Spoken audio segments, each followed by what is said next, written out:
السلام علیکم ورحمۃ اللہ وبرکاتہ۔ ڈیلی ون پیج کے شعبے سے آج کے پیج کا نمبر ہے 136۔ سورۃ الانعام، آیات ہیں 69 سے لے کر 73 تک۔ اعوذ باللہ من الشیطان الرجیم۔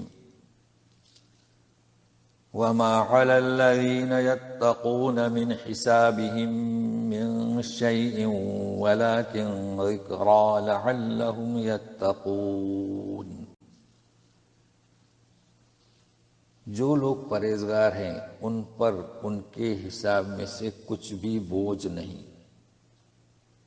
ہاں لیکن نصیحت کرنا تاکہ وہ پرہیزگاری اختیار کریں۔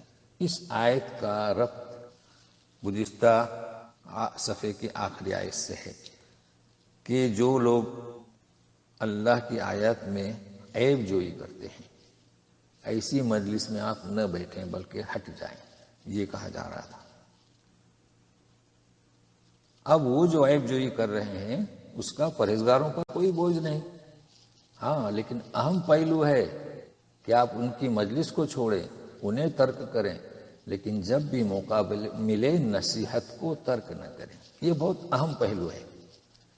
اچھا، یہی پہلو اگلی آیت میں اور بھی کھل کر سامنے آ جائے گا کہ اگر کوئی ہمارے خلاف ہے تو ہم ان کی خلاف ورزی کرنے میں وقت ضائع نہ کریں بلکہ نصیحت کریں۔ تو سنیے، وَذَرِ الَّذِينَ اتَّخَذُوا دِينَهُمْ لَعِبًا وَلَهْوًا وَغَرَّتْهُمُ الْحَيَاةُ الدُّنْيَا وَذَكِّرْ بِهِ أَن تُبْسَلَ نَفْسٌ بِمَا كَسَبَتْ لَيْسَ لَهَا مِن دُونِ اللَّهِ وَلِيٌّ وَلَا شَفِيعٌ وَإِن تَعْدِلْ كُلَّ عَدْلٍ لَّا يُؤْخَذْ مِنْهَا أولئك الذين أبسلوا بما كسبوا لهم شراب من حميم وعذاب أليم بما كانوا يكفرون۔ چھوڑ دیں انہیں جنہوں نے اپنے دین کو کھیل تماشا بنا رکھا ہے اور دنیاوی زندگی نے انہیں دھوکے میں ڈال دیا ہے۔ تو دیکھیے، اپنے دین کو کھیل تماشا بنایا اور دنیاوی زندگی نے انہیں دھوکے میں ڈال دیا، کیونکہ انہیں دنیا ملی تھی تو وہ سمجھتے تھے کہ ہم ہی اللہ کے ہم مقبول ہیں۔ لیکن اصل پہلو دیکھیے، وَذَكِّرْ مطلب پہلی آیت میں وہ عیب جوئی کرتے تھے، دوسری آیت میں کھیل و تماشا، تو انہیں چھوڑ دیجئے لیکن وَذَكِّرْ بھی نصیحت کیجیے۔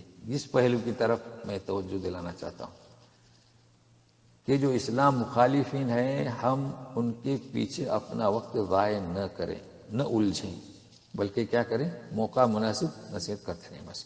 لیکن کس کے ذریعے بھی، یہ ضمیر کس کی طرف ہے، اس کا مرجع کیا ہے، قرآن۔ اچھا، اب آگے جو ایک لفظ پہلی دفعہ آ رہا ہے تُبْسَلَ، اور دوسرا سیگا اسی سے ابسلو، یہ ہے بسالہ سے، تو یہ بہت کم استعمال ہوتا ہے سوائے شعراء اور ادباء کے۔ تو ان تبسلا بھی اردو کی اسٹائل ہے، مطلب انہیں نصیحت آپ کرتے رہیے کہ کہیں کوئی نفس پکڑا نہ جائے ان کے کرتوتوں کے سبب۔ اب یہ اردو کا طریقہ ہے، تو تبسلا کے معنی کیا، پھنس جانا، پکڑا جانا۔ اب جو بھی ترجمہ کریں آپ انہیں قرآن کے زیر نصیحت کرتے رہیں، کہیں ایسا نہ ہو کہ کوئی نفس پھنس جائے اپنے کرتوتوں کے سبب۔ پھر کیا ہوگا، اس کے لیے اللہ کے سوا اس کا کوئی حامی اور سفارش کرنے والا نہیں ہوگا، اور اگر سارا کے سارا معاوضہ دے دے تب بھی لیا نہیں جائے گا۔ اس بات کو مختلف انداز سے پیش کیا گیا ہے کلام پاک میں متعدد بار کہ وہاں کی ہولناکی دیکھ کر اگر دنیا اور اس سے بھی زیادہ اگر کوئی معاوضہ دے گا تو قبول نہیں کیا جائے گا۔ اولئک الذین ابسلوا، اب یہ پھر آیا ابسلوا، سیگا ہے، یہی تو لوگ ہیں جو گرفتار کیے گئے، بما کسبوا، جو کچھ کہ انہوں نے کمایا، یعنی کرتوتوں کے سبب. تو یہ سیگا اس کا مصدر بسالہ، اور 2 سیگے ہیں تو اسے نوٹ کر لیں. تو ان کے لیے کھولتا ہوا مشروب شراب، دردناک عذاب. کیوں؟ ان کے کفر کرنے کے سبب. تو یہاں اہم پیغام بھی نوٹ کر لیں، یہ تو نیا لفظ ہے، اسے بھی نوٹ کر لیں.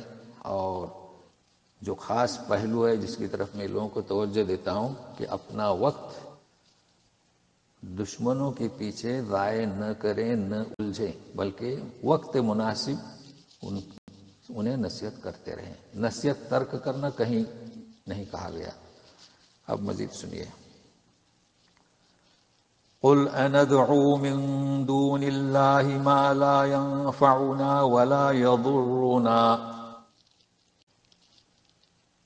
ونرد على أعقابنا بعد إذ هدانا الله كالذي استهوته الشياطين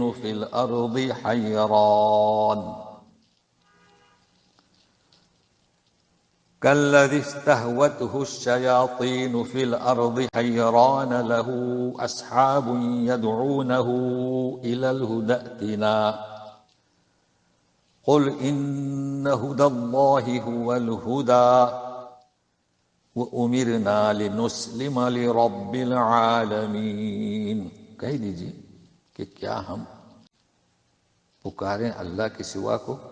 نہ ہمیں نفع دے سکتا ہے اور نہ نقصان. اور اگر ہم ایسا کریں گے تو ہمارے الٹے پیر ہم لوٹا دیے جائیں گے بعد اس کے کہ اللہ نے ہمیں ہدایت دی. ہاں، تو کیا ہم اپنے الٹے پیر لوٹیں؟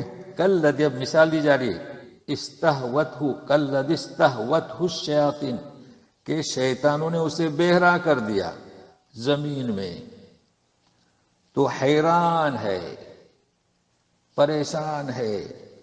پھر اس کے لیے ایک ساتھی ہے اس کا جو اسے پکار رہا ہے الی الہدی ائتنا، کہ آؤ ہمارے پاس آؤ، ہمارے راستے کی طرف آؤ. کون پکار رہا ہے؟ اس کا ساتھی. اچھا آپ دیکھیے الی الہدی ائتنا.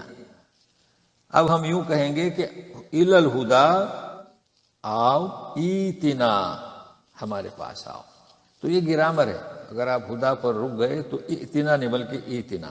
مگر یہاں نوٹ کر لیں، وہ حیران ہے اور اس کا ساتھی کہاں بلا رہا ہے؟ اپنی راہ کی طرف. تو وہ یوں کہہ رہا ہے، کیا پکار رہا ہے الی الہدی ایتنا، آؤ. تو کہہ دیجئے کہ ہدی اللہ، اللہ کی ہدایت ہی ہدایت ہے. تو مطلب وہ جو بلا رہا ہے وہ غلط راستہ ہے، وہ تو شیطان نے اسے حیران کر دیا ہے. اور اس کا ساتھی ہے وہ کہہ رہا ہے کہ ہماری طرف آؤ. تو آپ کہہ دیجئے قل، کہ اللہ کی ہدایت یہ ہدایت ہے. وہ کون سی؟ دین اسلام. اور ہمیں حکم دیا ہے کہ ہم فرما بردار ہو جائیں جو رب ہے سارے جہانوں کا. تو یہاں جو ہے کچھ الفاظ ہیں وہ نئے ہیں، اور طریقہ بھی ایک انداز ایسا ہے جسے سمجھنا ہے.